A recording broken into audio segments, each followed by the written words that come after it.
Senior BRS कायद मोहम्मद आजम अली ने आज auto में सफ़र किया और ऑटो ड्राइवर्स के मसाइल से वाकफियत हासिल की। मोहम्मद आजम अली ने एजाज अली और सलमान मोहम्मद खान के हमरा दफ्तर बीआरएस आजमपुरा से ऑटो में सफ़र किया और ऑटो ड्राइवर मोहम्मद मोइन से बात की। मोहम्मद मोइन ने ऑटो ड्राइवर्स की हालत ज़ार पर मायूसी का इजहार किया और कहा कि आज तमाम ऑटो ड्राइवर्स मुश्किलात का शिकार है। मोहम्मद आजम अली ने ऑटो में फरहत नगर, दबीरपुरा, नूर खान बाजार और दीगर इलाकों का सफ़र किया। बादिजा मुस्लिम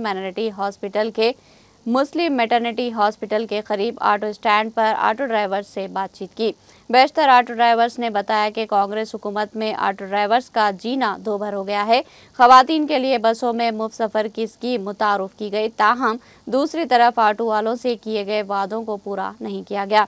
ऑटो ड्राइवर्स ने बताया कि वो माली मुश्किलात का शिकार है और घरों का किराया, बच्चों की स्कूली फीस भी अदा करने से कासिर है।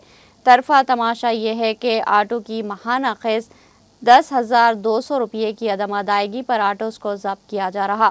मोहम्मद आजम अली ने ऑटो ड्राइवर्स की फरियाद सुनकर अफसोस का इजहार किया और कहा कि रियासती हुकूमत ऑटो ड्राइवर्स के मसाइल की यकसुई के लिए फिलफौर इक़दामात रोब अमल लाए।